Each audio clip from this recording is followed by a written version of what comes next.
왔다. 피디님. 잠시만요.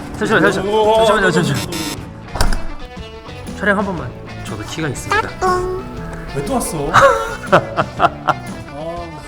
아니 갔다 온 지 얼마나 됐는데. 아니 지금 바쁜데. 촬영이 잡혔습니다. 지금? 전 못 갈 것 같아. 지금 정수리가 찍히고 있습니다. 아니 진짜 너무하는 거 아니야 진짜? 맛있는 거 사드리겠습니다. 그래요. 언제 내일? 몇 시? 내일 무슨 얘기야 근데?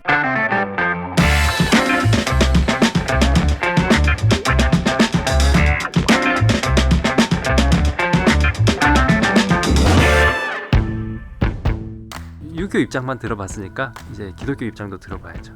입장 많이 생각해. 제 입장도 있으니까 한번. 입장. 네. 맛있는 거 콜. 네, 알겠습니다. 입장.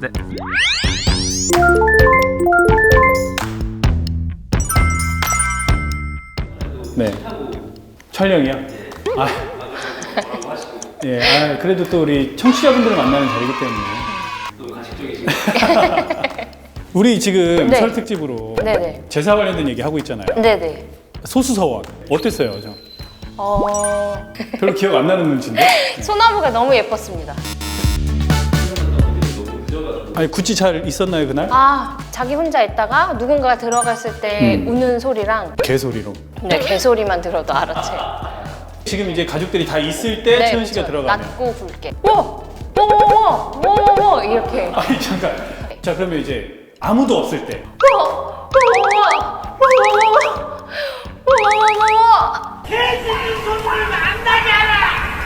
저 멀리 영주까지 갔다 왔다는 거 아닙니까? 맞아요. 네. 비를 뚫고. 소수서원 정말 아름다운 곳이었지만 너무 추웠어요. 그래서 저희가 이제 소수서원에서 들었던 이야기가 박석홍 관장님께서 일반적으로 알고 있는 제사의 인식과는 약간 다른 부분이 좀 있다. 조상신에게 잘해서 복을 받기 위해서 제사를 드리는 게 유교의 전통은 아니다. 이런 중요한 얘기를 맞아요. 해주셨거든요. 네. 제사 때문에 매년 명절이면 좀 어려움 겪는 분들에게 도움이 됐으면 좀 좋겠어요. 네. 누가 들어오셨는데? 아이고. 예. 안녕하세요. 안녕하세요. 어서 오세요. 네. 먼저 환영합니다. 네, 반갑습니다. 총신대학교 신학대학원 성교학을 가르치고 있는 배춘섭 교수라고 합니다.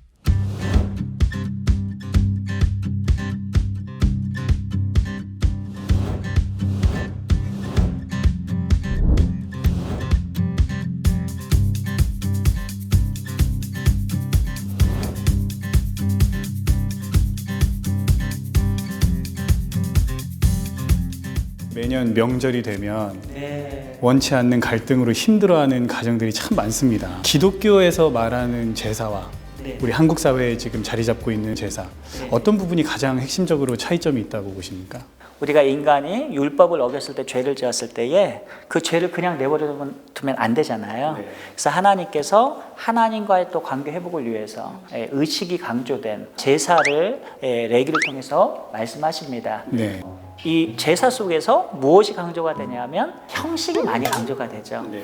그래서 이런 구약에서는 제사장과 그리고 제물이 꼭 필요했어요. 제사를 드리는 분들이. 히브리서 9장 2절에 보게 되면 예수님이 대제사장 되시고 예수님께서 희생제물이 되어주셔서 once for all, 단번에 완전히 과거, 현재, 미래 누구든지 예수 믿는 자마다 하나님의 언약 가운데 주신 약속으로 구원을 얻게 된다는 말씀이죠. 이것이 예배로 들어오면서 본질적인 어떤 하나님과의 관계 회복이 이루어진 겁니다. 그러니까 더 이상 제물도 제사장이 필요 없는 예배로 하나님께 영광을 올려드릴 수가 있게 되겠죠. 그러면 이제 기독교에서 말하는 제사의 핵심은 신과 피조물과의 관계. 그 대상이 하나님이신 거죠. 예. 오늘날 한국에서 드리는 제사를 우리가 보게 되면 첫 번째 대상이 다르죠. 그럼 대상이 누구겠어요? 궁극적으로 봤을 때는 자기의 소유욕으로 발현된 대상인 거죠.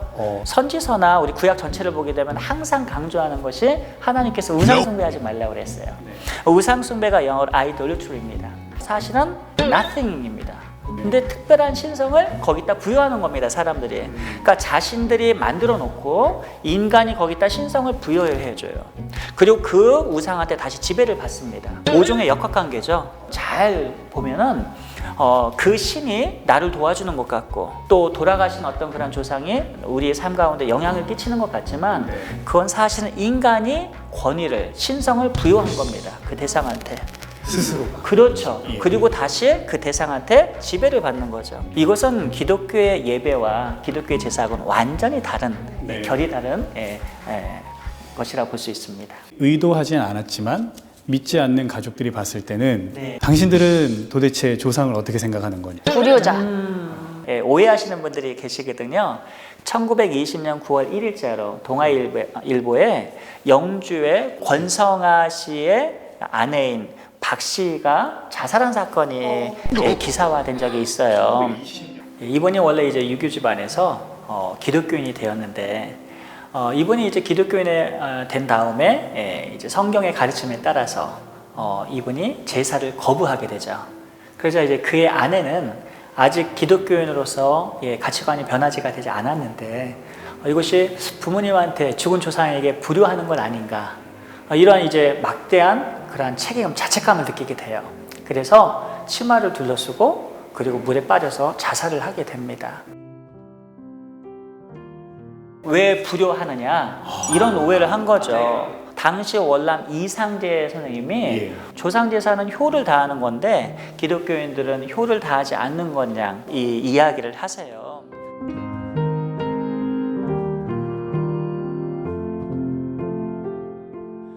이러한 기조가 이제 사실 지금까지도 전해 내려온 것이고요. 예. 그러나 성경을 보시면 우리 십계명이 얼마나 중요한 가치입니까? 5계명부터 마지막 10계명가 인간에 대한 관계거든요. 그 중에서 제일 첫 번째 계명이 내 부모를 공경하라입니다. 부모를 공경하면 장수의 복을 주겠다고 약속까지 해주셨습니다. 그래서 기독교인들은 돌아가신 조상이나 부모에게 효도를 하는 그렇게 가르치지 않고 죽은 자는 이미 못 돌아옵니다. 이 하나님의 작정이고 섭리하심이에요. 하나님께서 이렇게 작정하셨습니다. 이 기독교의 가치가 부모님을 살아계실 때 효도해야 되는, 정말 중요하죠. 불러도 대답 없고 그리고 관계를 맺을 수 없는 사람한테 아무리 잘해야 무슨 의미가 있겠습니까? 살아계신 부모님께 효도해야 되는 것. 이게 바로 기독교의 가치입니다. 네. 돌아가신 부모님을 생각하고 기리고 그분을 생각하면서 가족들이 모여서 나누는 그런 자리들은 오히려 제사보다는 추도라는 단어를 사용하는 게, 추도라는 것은 사실 애도할 도자를 써서 그러니까 마치 죽은 자를 생각하면서 하면서 이렇게 애도하는 듯한 이 뉘앙스가 너무 강하죠. 그래서 기릴 모자를 써서요. 그 추모 식이나 이게 좀 더 적절한 용어가 아닌가라는 생각이 들어요. 추도보다는 추모가 더 적. 대안을 만들기 위해서 추도식이나 추모의 식을 만들었다면 성경적인 관점에서 봤을 때 죽은 자는 전혀 산자에 영향을 끼칠 수가 없기 때문에, 그리고 또 산자의 하나님, 죽은 자의 하나님이시잖아요. 그러니까 하나님의 통치 가운데서 이 예식을 좀 바라볼 필요가 있다. 저는 온 가정이 신실하게 믿음의 가정이 되었다면 굳이 돌아가신 분의 길이나 그런 목적을 삼아서 또 예배를 삼는 것은 약간 좀 생각해 볼 문제다. 그러니까 우리가 기념식은 할 수 있어요. 그러나 예배는 온전히 오로지 하나님께. 예배의 원인은 오로지 하나님이어야 된다. 하나님이 받으셔야 되니까요. 추도, 추모, 예배라는 표현을 진짜 안 좋아합니다. 그냥 추모식, 그냥 기념식만 갖고 예배는 온전히 하나님께로만. 이제 저희 아라복강에 이런 고민을 주신 분이 계세요. 다가오는 설 명절에 이제 우리가 앞으로 제사를 계속 이어갈 거냐, 아니면 이 바꿀 것이냐를 논의를 하신다. 아, 그러시군요. 그런데 이제 그 자리에서 믿는 크리스천 가족들이 무조건 이제 예배로 바꿔야 된다라고 이야기하기도 어렵고, 근데 그분들을 어떤 말로 이렇게 잘 설득을 해드려야 될지도 고민이라는 거죠. 그것은 사실은 가문마다, 가정마다 상황이 조금씩은 다 다를 것 같아요. 그리고 또 부모님께서 믿는 분이셨는가 아니셨는가도 크게 작용할 것 같고요. 그리고 유족들에 대한 그러한 신앙관도 굉장히 중요한 요소로 작용을 할 겁니다. 그러나 한 가지 관가해서는 안 될 부분이 하나 있어요. 내가 신앙을 가졌기 때문에 어떤 신앙적 가치관으로 함부로 재단을 해서 가족 간의 불화를 일으키고 사람들로 시험 들게 만드는 일들은 우리가 해서는 아니 된다. 내가 기독교 신앙이기 때문에 아예 단절하고 살아계신 홀 어머님도 안 만나고 그리고 친인척들도 그냥 단절해버리고 내 신앙 지키겠다. 이것은 사실은 약간 좀 연약한 부분이라고 할 수 있어요. 우상 앞에 놓여진 어떤 그런 재물을 먹을 것이냐 말 것이냐 이 문제가 있죠. 어떡하시겠어요? 저요? 예. 지금 메뉴를 생각하신 것 같은데. 어떤 메뉴냐에 따라서 내가 먹을 것인가 말 것인가. 근데 저는 그렇게 생각해요. 하나님이 그렇게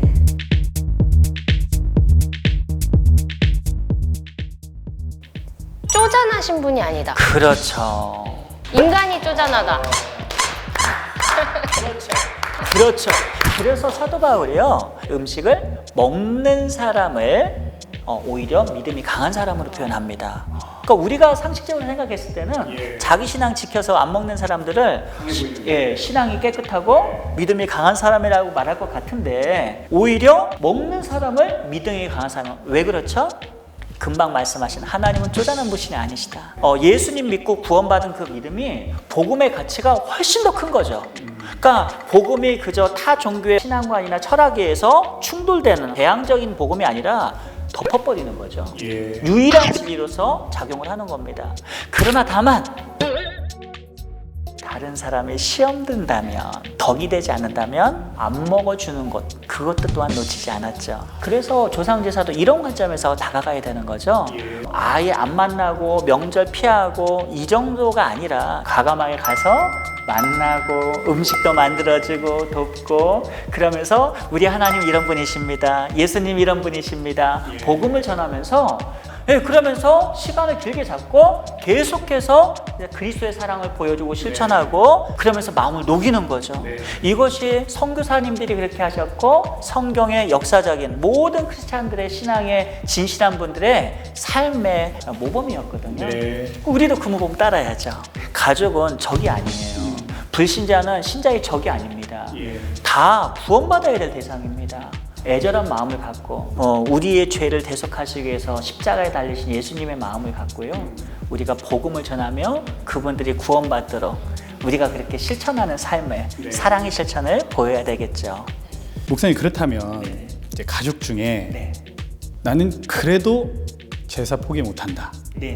이렇게 생각하는 가족들이 있을 때 만약에 교수님께서 그런 가족이 있다면 어떤 말씀을 좀 해주고 싶으세요? 그런 분. 사실 이 대화라는 것은요. 마음의 문이 닫혀 있으면 소통은 하되 진정한 어떤 그런 커뮤니케이션이 일어나질 않습니다. 그 사람이 옆에서 대화를 하려고 그래요.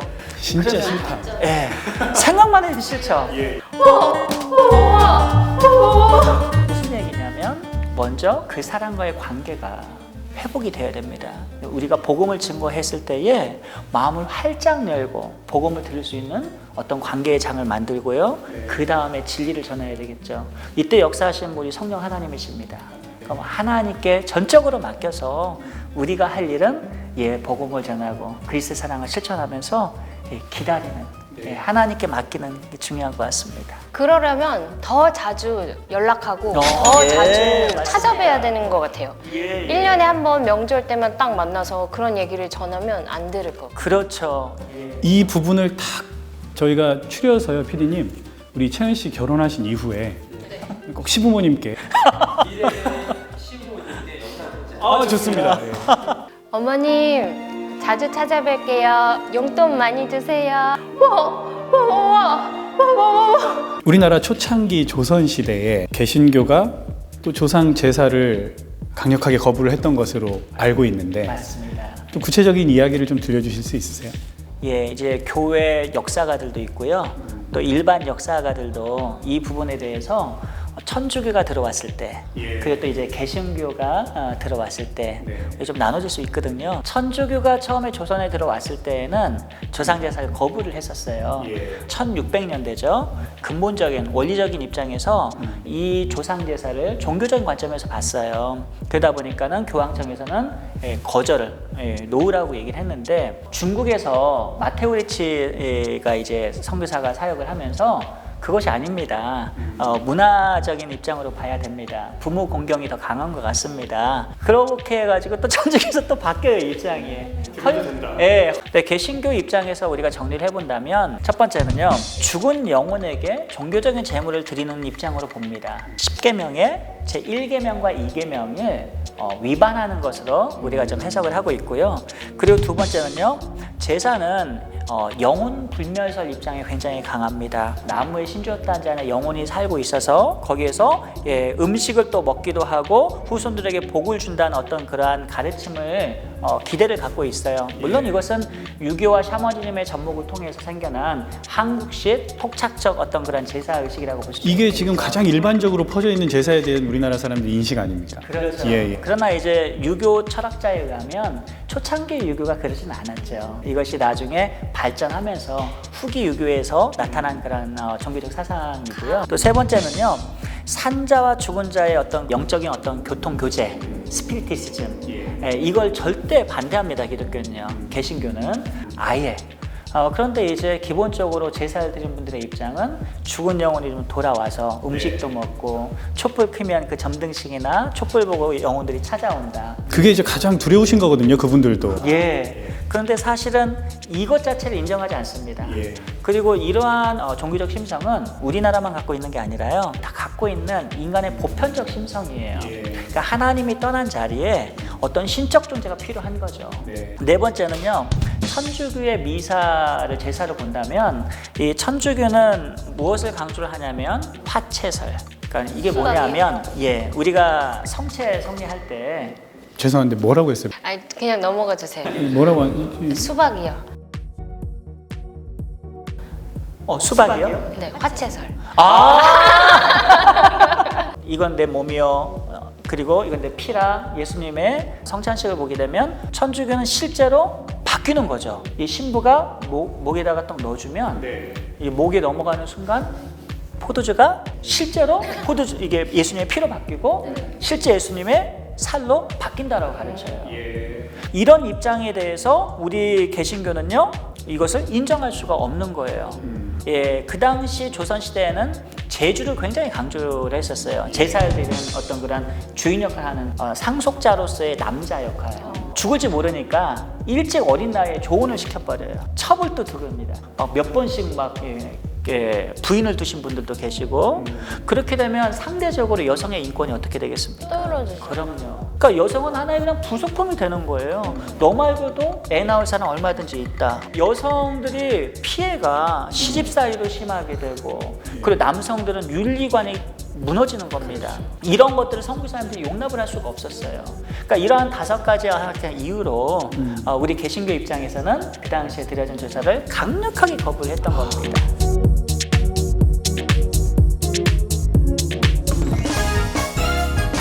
이번 명절 때에도 이런 하나님께 예배를 드리고 하나님의 통치 가운데서 우리가 삶을 살아가는, 그래서 우리가 남들도 다 힘들다고 하지만 웃을 수 있고 기뻐할 수 있고 도리어 섬길 수 있는 어떤 그러한 뜻있는 신앙으로 보내는 그런 명절이 됐으면 좋겠다 생각이 듭니다. 그래서 명절 기간에 더욱더 가족들을 사랑하고, 그리고 또 그리스도의 복음이 날로 풍성하게 전해지는 그런 시간이 됐으면 좋겠습니다.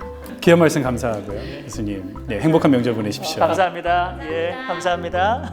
크리스찬 궁금증 타파 프로젝트. 어디 한번 알아볼까?